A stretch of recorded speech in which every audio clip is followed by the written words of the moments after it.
Hello,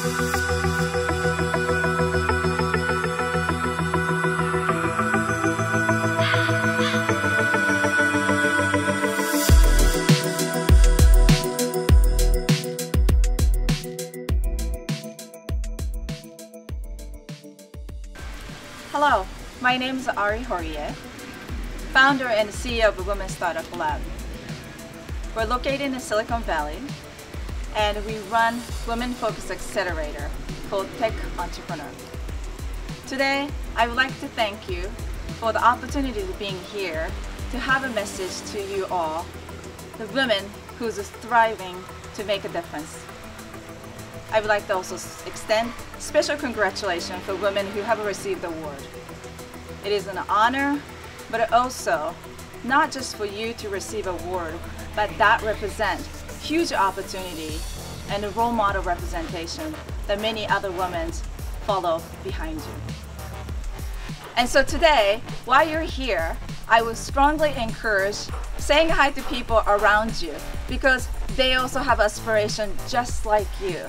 And see if you can find out what they're excited about, what their dream, and their challenges, and see if you can connect today. So the moment you left, you feel like you got something. So I hope you enjoy meeting her, and I look forward to share some of her story and a part of my story that inspires you, that all of us are in it together, and many of us doesn't have to be superwoman, but ordinary with a strong passion and a focus. Thank you very much for having me today, and I look forward to see you for some other opportunity.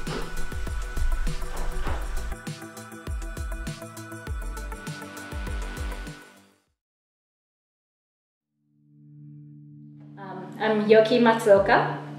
I'm CTO at Nest, which is part of the Alphabet company. I came to the US to play tennis, to become a professional player one day. But one thing led to another. I did not become a professional tennis player. I ended up pursuing robotics and neuroscience in my undergraduate and graduate degrees at UC Berkeley and MIT, and became a professor at Carnegie Mellon University and the University of Washington to build a field called brain-computer interface. That's the field that connects the brain signals to all the way to prosthetic device or robotic device that allows people who cannot move their body to be able to control their body.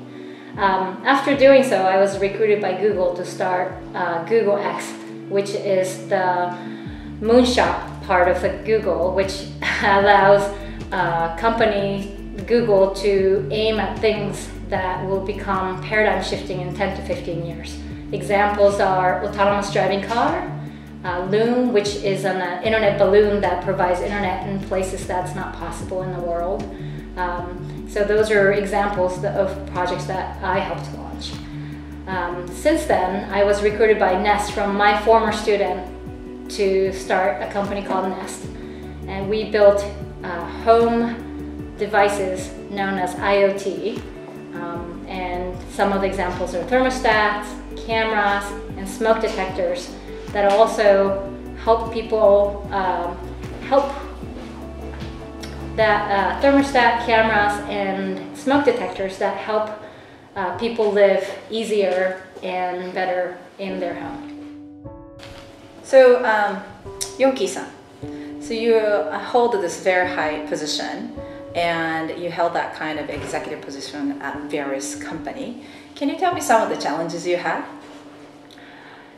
I think interesting challenges being a Japanese woman was that I didn't want to come across very loud or aggressive, and it's hard enough in the US to be a woman and be an executive position in a technology company, so I had a lot of conflict inside me in terms of how I wanted to appear.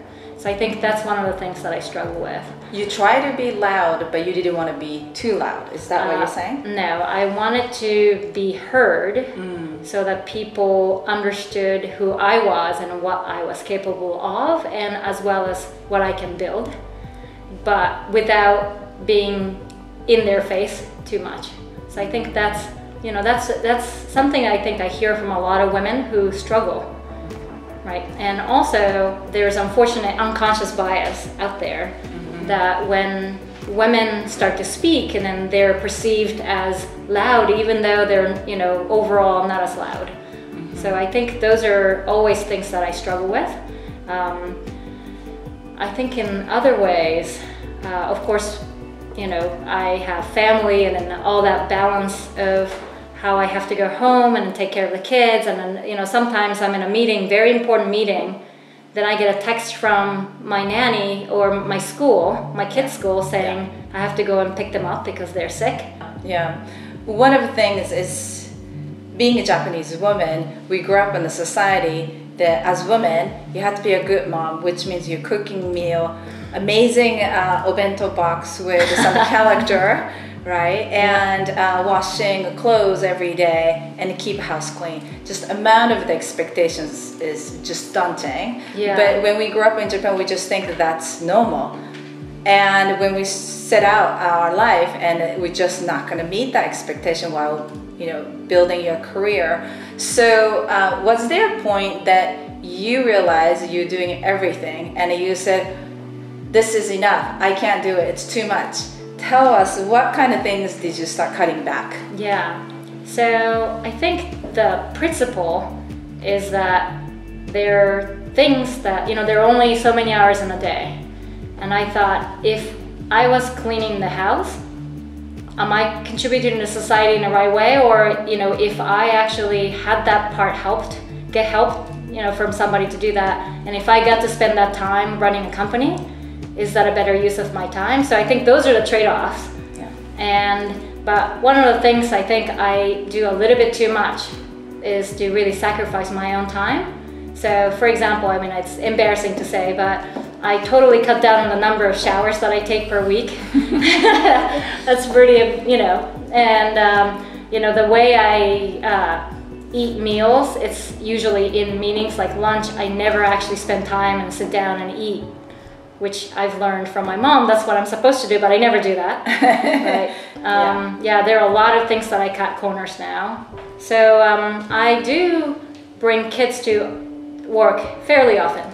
So, you know, starting from when I was a professor, I used to hang, after I feed my baby, I would have it in a little sling facing out and I teach a lecture. I just didn't think it was anything weird about that. I just thought, hey, you know, I'm teaching a class. Having a baby in front or not, I'm being effective in communicating what they need to learn. Same thing in companies. So when I was in a startup setting where startup didn't provide, you know, the mother room or any of that. So, you know, my baby was weeks old, very young. I started to bring the baby in because there's a lot of time, baby sleeps a lot during that time. So I started coming to work, I would nurse, then I would hand the baby over to the nanny, and she would go walk around and put the baby down. But then whenever I had to feed the baby will come back to me. And I was an executive in a company, and there were small executive meetings that happened weekly. So one day I was actually just sitting in you know, there's a boppy that you can put the baby, and then there's a little curtain you can put. And I was sitting in executive meeting, I'm the only woman in a meeting, and I just didn't even think of it as anything. I'm just nursing under the curtain. And at some point, the CEO said, you can go now. And I was like, what do you mean? I'm like fully functional, my brain is in this meeting. You know, I didn't know that I didn't belong here. And you know, what I realized was that I was making them uncomfortable by the fact that I had this curtain and a baby under, but the baby was asleep by then. So I just told them, says, look, I don't know what you want, but what I'm here for, I think I'm doing it, and I don't feel like I need to go. So you stayed? I stayed. That's great. Yeah. And I couldn't move, actually. Do you have a particular advice to women in Japan? 頑張ってほしいですね。Yeah. But 頑張りすぎないで。Very good message. Yeah. Yeah. Balanced life. If you want to have a family, you should have it. And if you are one of those people who want to continue to contribute in society, you can. Turns out you can do both. Pick the partner well, get the help correctly, and even optimize all your life. Live close to work, right? And there are so many different things to save a little bit of time and energy from lots of places to make things work.